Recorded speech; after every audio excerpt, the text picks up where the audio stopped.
This is a 1981 Yamaha xj750.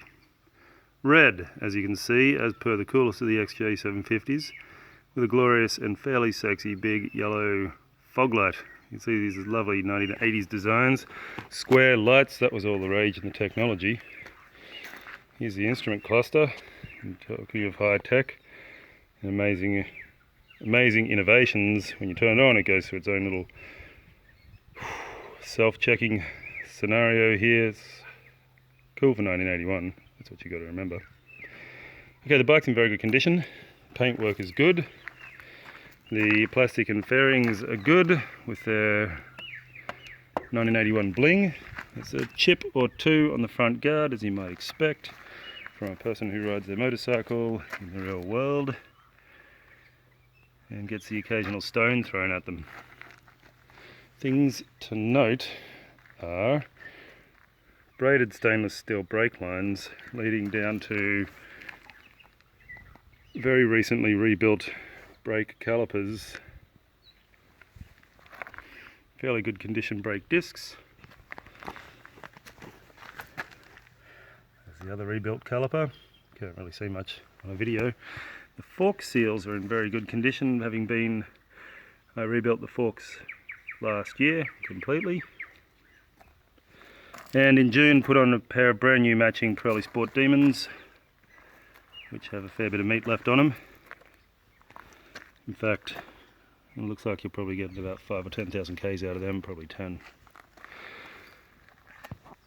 Foot peg rubbers are in good condition, that's great news. Handle grips are in great condition, also great news. The seat has some cosmetic damage. Here I've used Sikaflex to cover over a crack that's been developing here, very slowly, and here, and here. I found that Sikaflex actually does a pretty good job of keeping it all together, and one day it should be recovered, I suppose, but probably a fair way off in the world of motorcycles. Here's the rear tyre, also in very good condition. It's not been squared off by too many straight line highway miles. I've recently ridden the bike from Townsville to Sydney, from Sydney to Lismore. Last year, it's 2019 now, last year I replaced the rear suspension with brand new Icon shocks that fit the original specs. You can see it's a drive shaft, not a chain. This is a very, very torquey engine with spectacular hill climbing and spectacular acceleration. Very almost instant acceleration with a drive shaft instead of a chain, and you don't have to tighten the drive shaft, which is great news. The wheel bearings are all new.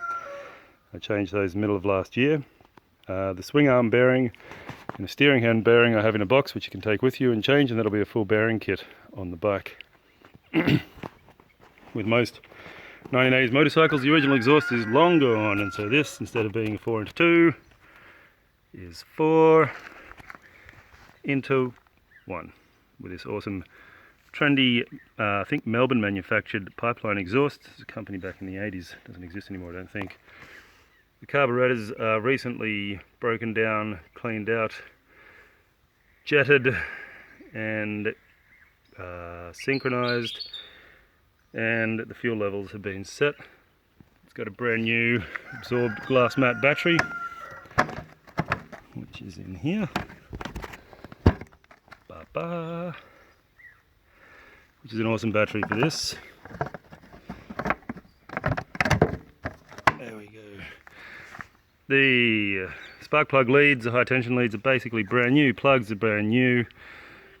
The gasket on the rocker cover of the valve cover is brand new, which helps when you're going to tune the bike with new valve shims, which I can give you valve shims as well when you get the bike. The coils, the ignition coils up here are Dyna coils. They're not the originals anymore. Dyna is a better coil and a newer coil.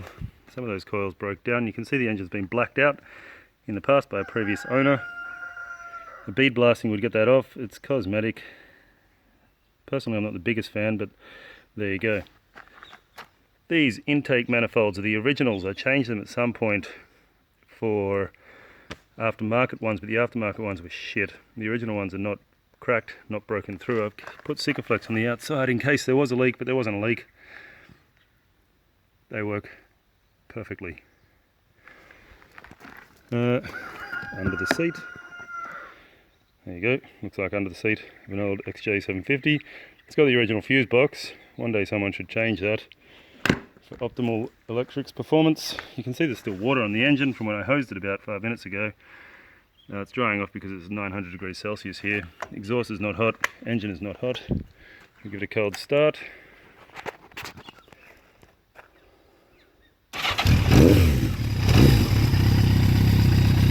And there we go. Blows tiny bits of smoke on the very first start of the week, but it's otherwise an amazing power plant which will bring much joy to its new owner. This is the kind of bike where you get on and you ride. There's no electrics controlling the brakes, there's no electrics controlling steering, headlight dipping, balancing.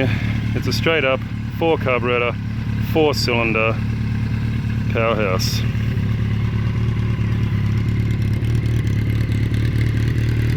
Thank you for watching.